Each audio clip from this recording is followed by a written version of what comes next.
से कम 45 मिनट्स तक बस में ही लोग खड़े रहे। शटल बस होती है, फ्लाइट तक पहुँचाती है उसमें 45 मिनट्स तक लोग खड़े रहे। ये नहीं हुआ कि वापस भेज दिया जाए एयरपोर्ट में कि थोड़ा कोई रेस्ट कर ले। फिर इतनी सारी भीड़ जमा थी, ऐसा लग रहा था कि कुछ तो प्रॉब्लम है फ्लाइट में, बैठना नहीं चाहिए और शायद चलेगी भी नहीं। लोग कह रहे थे शायद नहीं चलेगी, लेकिन 45 मिनट्स बाद ये हुआ कि आप चलने वाले हैं, बैठा दिया। अब पता नहीं, भगवान भरोसे।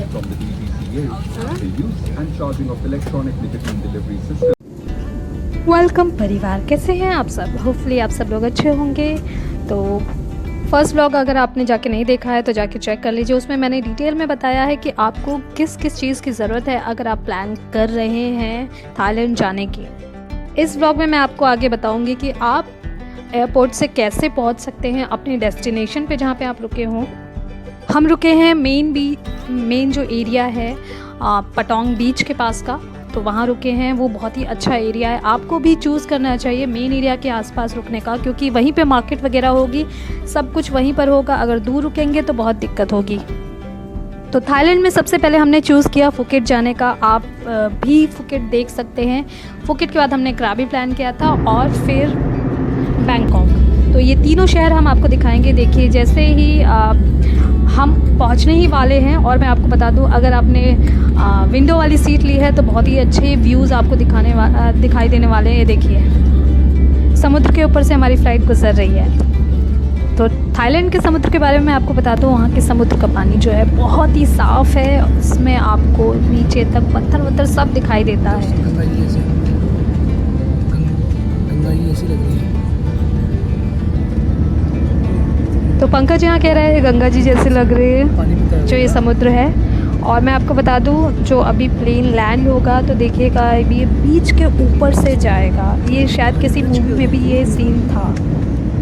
दूसरी कंट्री में जा रहे हैं, और मैं आपको बता दूँ, आपका जो सिम है वो काम नहीं करेगा। या तो आपको इंटरनेशनल रोमिंग एक्टिवेट करनी पड़ेगी, जिसके आपके हर कंपनी के अलग अलग चार्जेस होंगे। एयरटेल में 3000 कुछ था 7-8 दिन के लिए।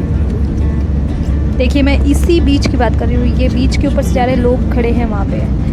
एकदम बीच से सटा हुआ एयरपोर्ट है। हम एकदम बस एयरपोर्ट पे पहुँच के लैंड कर रहे हैं।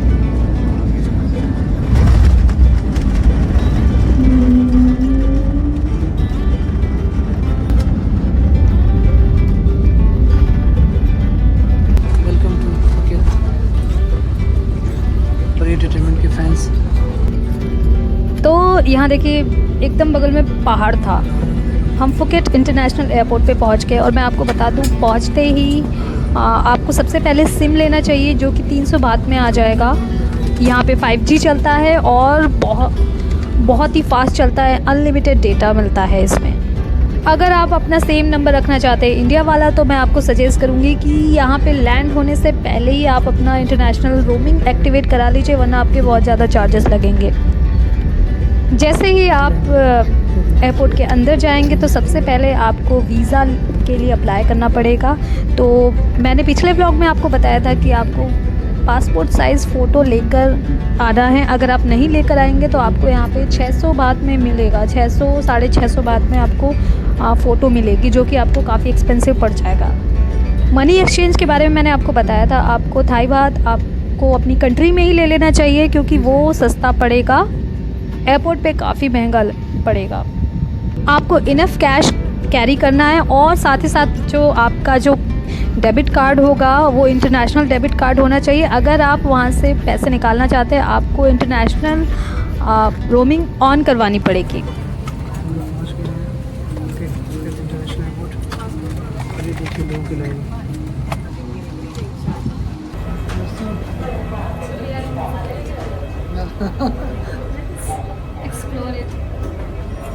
यस, सो जो फर्स्ट इंप्रेशन फिलहाल अभी तक तो लग रहा है मुंबई में ही आ रहा है।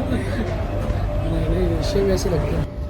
दोस्तों, इतना खर्चा करने के बाद पर एंटरटेनमेंट किया नहीं, लग रहा है गोवा गई। तो बस अब हम एंटर कर रहे हैं एयरपोर्ट के अंदर। यहाँ से शुरुआत हो गई है।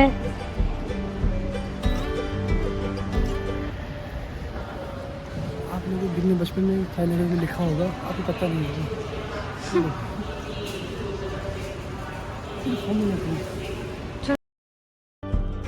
तो अंदर पहुंचते ही आपको वीज़ा का फॉर्म मिल जाएगा ऐसे। इसको आपको फिल करना है करेक्टली और फ़ोटो चिपकानी है ऊपर।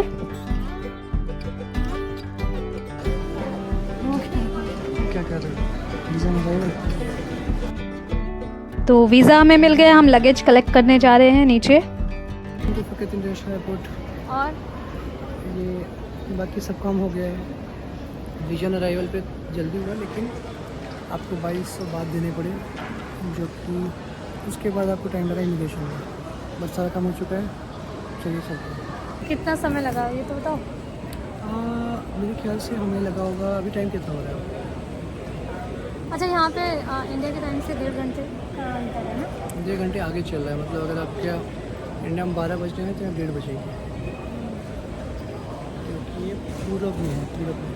तो वीज़ा ऑन अराइवल था, लगा मेरे ख्याल से 1.5 घंटा लगा होगा। हाँ, 1.5 से 2 घंटे। 1.5 से 2 घंटा लगा होगा।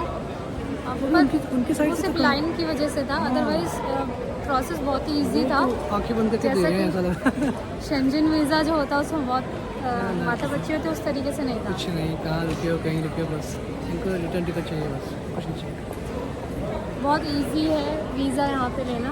और अब हम यहाँ से निकल रहे हैं फुकेट इंटरनेशनल एयरपोर्ट से। अब यहाँ से बाहर निकल रहे हैं और जाएंगे जहाँ पे रूट दिया है।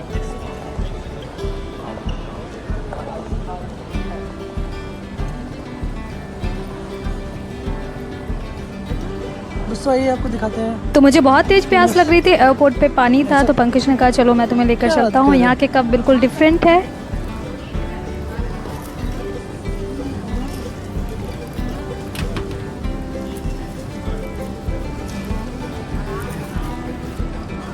एक निकाल दो, बाकी रख दो। चलो ठीक है, ठंडा है ना?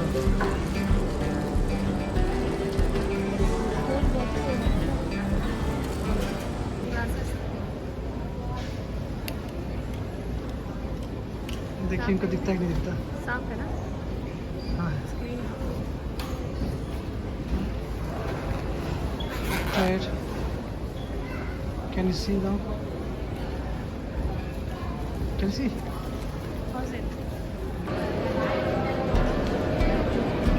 कहाँ जा रहे हैं हम?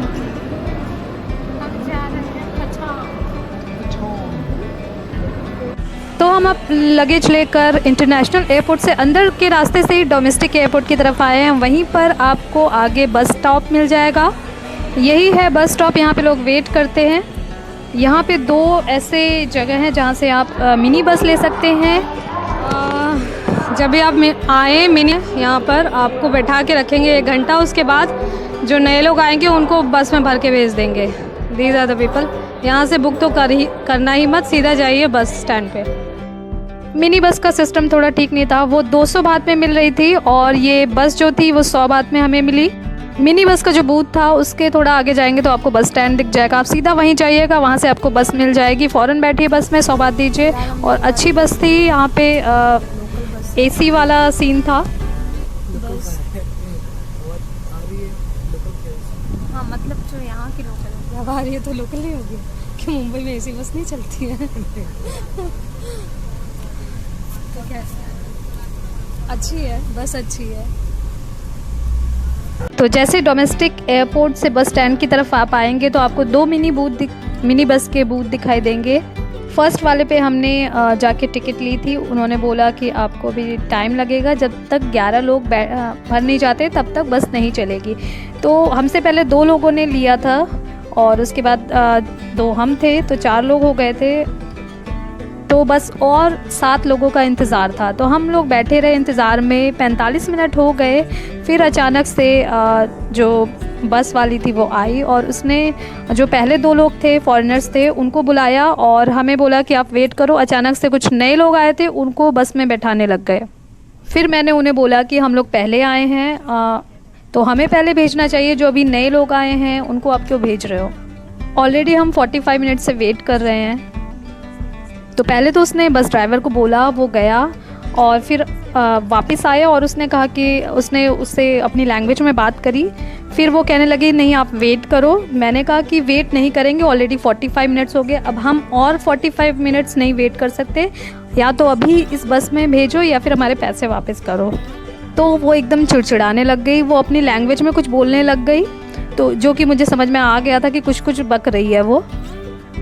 उसको प्रॉब्लम हो रही थी कि हम इंडियंस हैं और वो फॉरेनर्स को ऑब्वियसली फॉरेनर को पहले आगे भेज रही थी। Foreigners means white people. फिर जब मैंने उसे ज़ोर दिया कि मुझे पैसे वापस करो या फिर अभी इसी बस में बैठाओ, तब उसने पैसे एकदम से चिड़चिड़ाते हुए पैसे वापस कर दिए एटीट्यूड में। उसके बाद हम सीधा सीधा आगे आ गए। आगे बस स्टैंड था, वहीं पे एक हमें बस खड़ी हुई मिली। वहाँ पे बस कंडक्टर थी, उससे हमने पूछा, उसने बोला कि 100 बात में आप पहुँच जाएंगे। उसने फटाफट हमारा लगेज रख दिया बस में और हम बैठ गए बस में और फटाक से 10 से 15 मिनट के अंदर बस चल पड़ी। तो यहाँ पे मैं वॉइस ओवर इसलिए कर रही हूँ क्योंकि एयर कूलिंग की वजह से आवाज़ अच्छी नहीं आ पा रही थी, मेरी आवाज़ अच्छे से रिकॉर्ड नहीं हुई थी। लेकिन मुझे ये सारी बातें आपको बतानी थी कि आप जब भी आएँ तो सीधा जाके बस ही पकड़िएगा। यहाँ पे भी आवाज़ कम है तो मैं बता दे रही हूँ पंकज क्या बता रहा है। पंकज बता रहा है कि यहाँ पे फ़ीमेल लोग ज़्यादा काम करते हैं, बस कंडक्टर भी फ़ीमेल है और बूथ पे भी फ़ीमेल थी और हर जगह सिर्फ फ़ीमेल ही दिखाई देती है काम करने में। तो जैसे कि इंडिया पुरुष प्रधान देश है, वैसे ही यहाँ महिला प्रधान है। होटल के बारे में आपको बता दूं, अगर आप फुकेट जा रहे हैं तो पटांग बीच के पास में रुकिए वहीं, और रिव्यू देखकर होटल बुक करिएगा वरना बहुत दिक्कत आ सकती है। हम कहाँ रुके ये हम आपको आगे बताएंगे आगे आने वाली वीडियो में।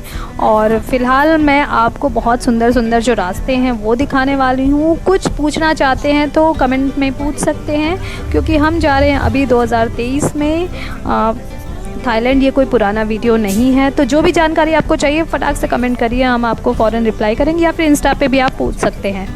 तो दोस्तों अभी तक चैनल को सब्सक्राइब नहीं किया तो सब्सक्राइब कर लीजिए, वीडियो को लाइक कर दीजिए, शेयर कर दीजिए, प्लेलिस्ट जाके चेक करिएगा। अब ये सारी थाईलैंड सीरीज़ में जाएंगी सारी वीडियो। ज़्यादा जानकारी के लिए बेल आइकन प्रेस करके रखिए। फिर मिलते हैं नेक्स्ट वीडियो में कल, तब तक के लिए हंसते रहिए, मुस्कुराते रहिए, खिलखिलाते रहिए। Okay bye bye.